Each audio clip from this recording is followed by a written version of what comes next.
Hello everybody, welcome back to my channel, and today I'll be reviewing another book.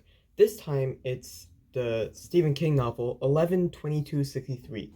Now I don't have a physical copy with me since it was library version, and it was actually written, the version that I was reading was in French, well, I mean, instead of being in English, which even though it is an inconvenience with reading translations from other languages, I thought it was very well done in this book, actually. So that's great.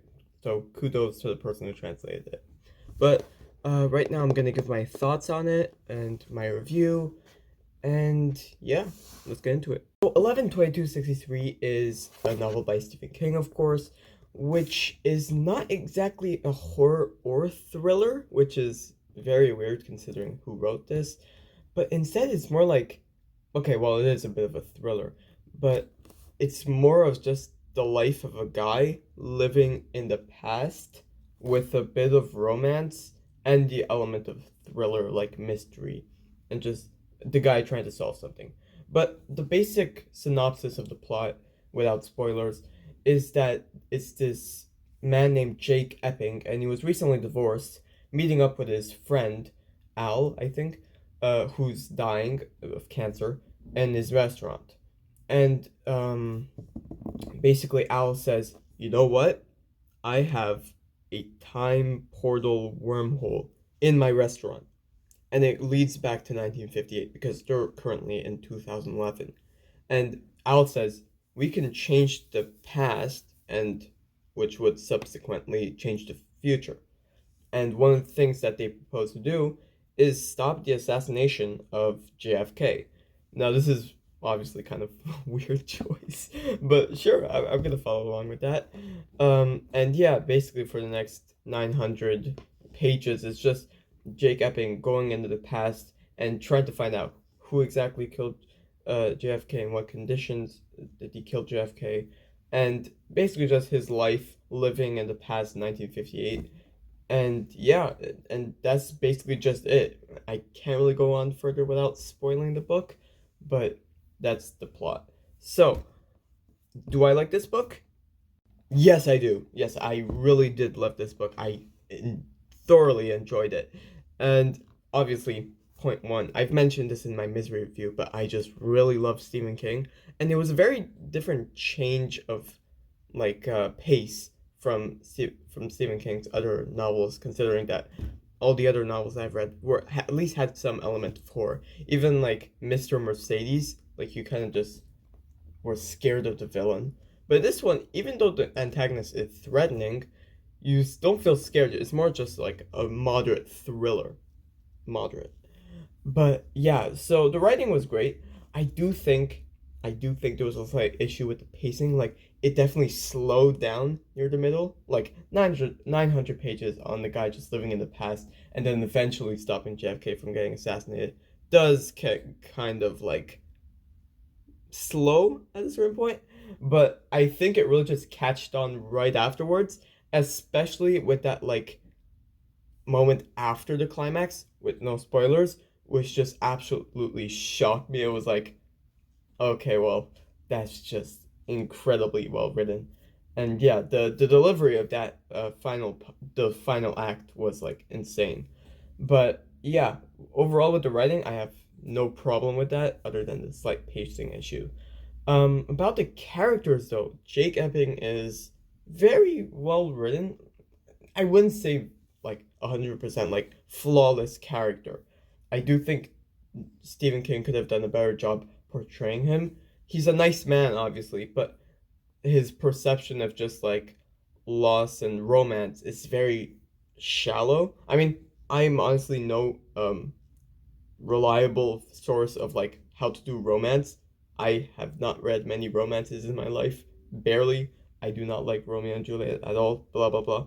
But I think the like romance between Jake Epping and the romantic interest is very shallow, but you eventually see how they grow together, and it's at like those last moments that you feel like, damn, that's a very well job. That's a very good job. Jeez.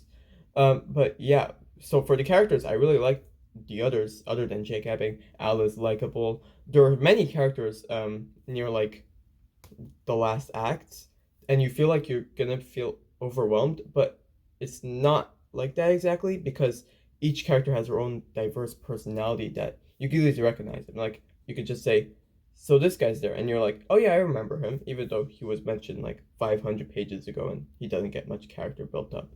But now let's just get into what I think was the only source of was the only issue I had with this book.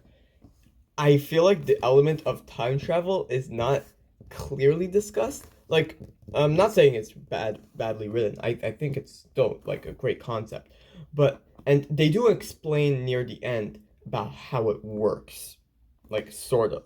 But I feel like they're just like, okay, this thing exists that we're not really going to talk about. Like, it's very open to interpretation, but near the end, I just felt like I had more questions than answered, and not in a good way where you can just easily inference like the bits and pieces that aren't mentioned directly.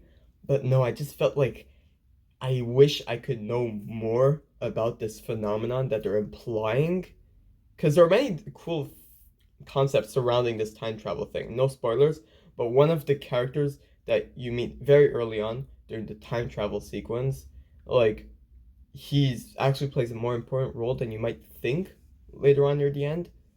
So that was a very nice detail that Stephen King incorporated into the story. Yeah, overall, I think this novel was very well, a very good book in general. Certainly not over Misery. I still really love the Misery, and that's probably going to be my favorite book at this moment currently. Maybe I mean I'm reading Blood Meridian now, and I really like it. But yeah, I think Misery is just, in my opinion, personally speaking. I know others have their different takes on Stephen King rankings of books, but personally, I think Misery is just a tad over 11/22/63 in terms of how the story was told, like the pacing, like how Stephen King writes and stuff. But yeah, 11/22/63 is close behind.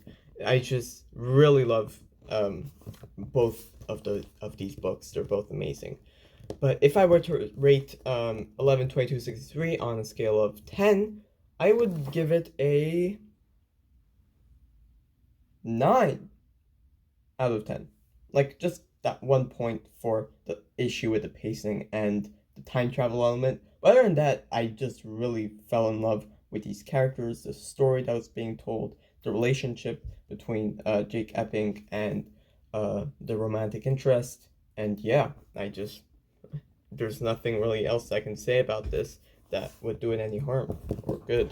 So thank you for watching. Yeah, probably next review is gonna be on Blood Meridian. I heard people say it's like super violent. I'm only like 20 pages in, and I get what they're trying to say about it.